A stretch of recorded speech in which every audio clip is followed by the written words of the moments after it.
warahmatullahi wabarakatuh. Waalaikumsalam warahmatullahi wabarakatuh. Tapi Pak, Ibu, saya Bidan Rizka. Saya mau jelaskan tentang tumbuh kembang anak. Sebentar. Di mana pertumbuhan itu ukuran fisik dan struktur tubuh sehingga dapat diukur dengan satuan berat badan, panjang badan, dan lingkar kepala.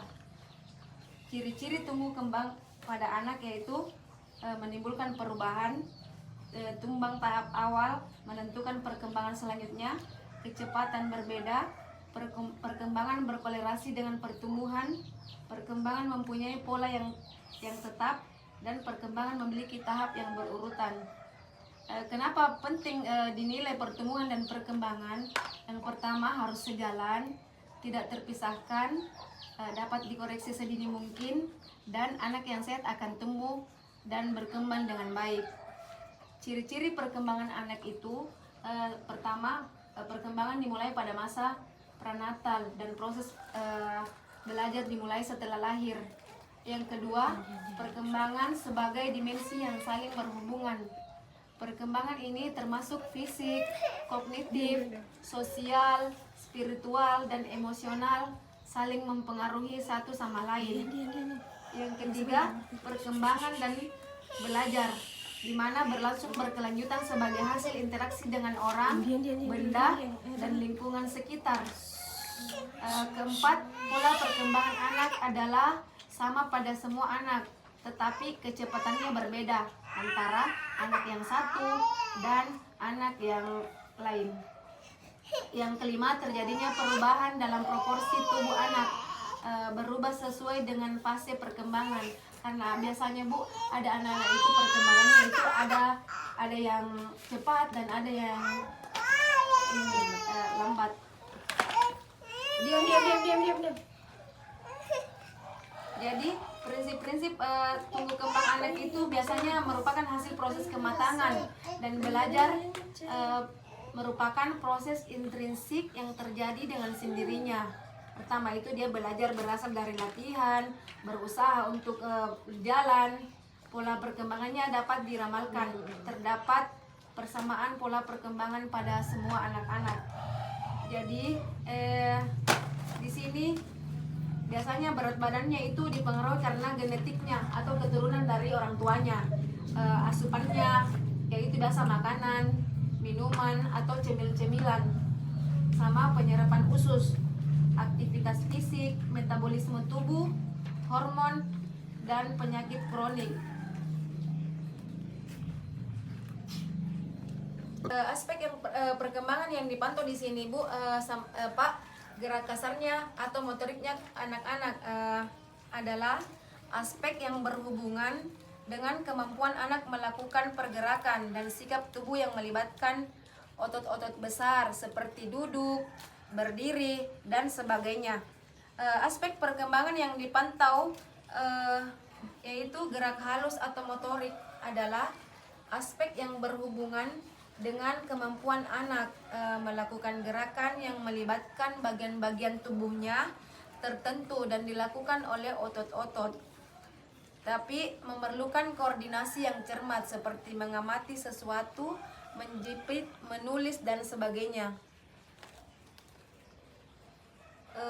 Tahapan perkembangan anak itu ada umur sampai 0 sampai 3 bulan, ada 3 sampai 6 bulan, 6 sampai 9 bulan, dan 9 sampai 12 bulan, perkembangan 12 sampai 18 bulan, 18 sampai 24 bulan, dan 24 sampai 36, 36 sampai 48 bulan.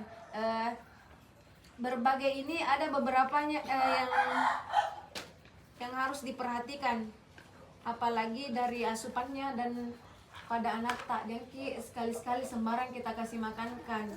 Apalagi sekarang banyak kejadian anak-anak di usia masih bayi, balita sudah terkena penyakit. Jadi jangan sampai anak-anakku semua dengki sembarang minum-minum, apalagi dijual-jualan, tidak boleh, karena itu mempengaruhi bagi perkembangan tak.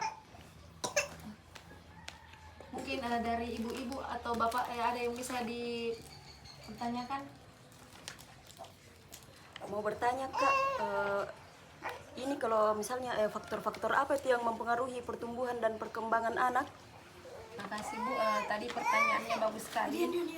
Faktor-faktor yang mempengaruhi perkembangan dan pertumbuhan pada anak itu antaranya pertama genetik orang tua, yang kedua pola asuhnya, terus asupan proteinnya, olahraga, tidur, kesehatan, asupan pengganti ASI, terus paparan gadget kayak HP begitu Bu. Iya, sama stimulasinya itu yang harus diperhatikan.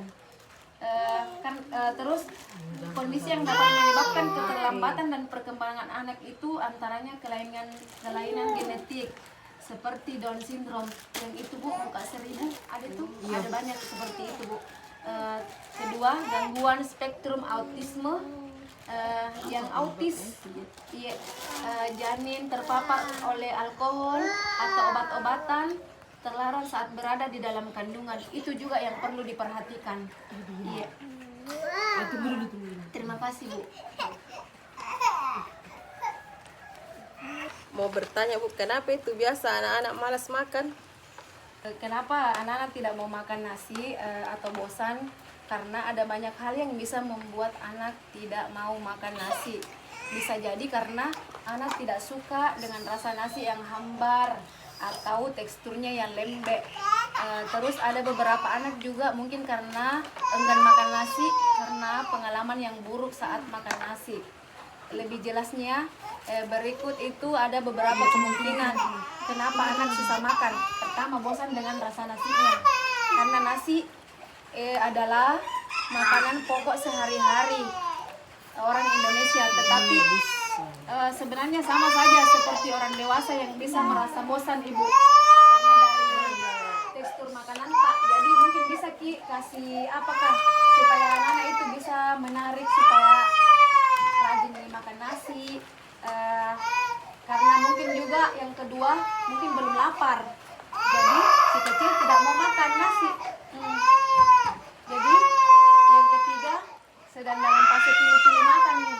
Biasa kan pilih-pilih makan makanan, suka pilih-pilih karena banyak hal yang biasanya mengakibatkan anak-anak pilih-pilih makanan. Yang keempat, terlalu sering ngemil. Jadi jengki biasakan ya anak tak ngemil-ngemil sembarang makanan sebelum makan nasi. Iya. Yang kelima itu karena stresnya, karena dipaksa biasa makan. Anak-anak biasa tidak mau makan nasi. Ataukah kecapean nih anak tak. Ya, iya, itu Ibu yang harus diperhatikan. Terima kasih Bu, itulah tadi penyampaian tentang tumbuh kembang anak. Mudah-mudahan dapat bermanfaat bagi ibu-ibu dan bapak untuk anak-anak tak ke depannya. Terima kasih. Assalamualaikum warahmatullahi wabarakatuh. Waalaikumsalam warahmatullahi wabarakatuh.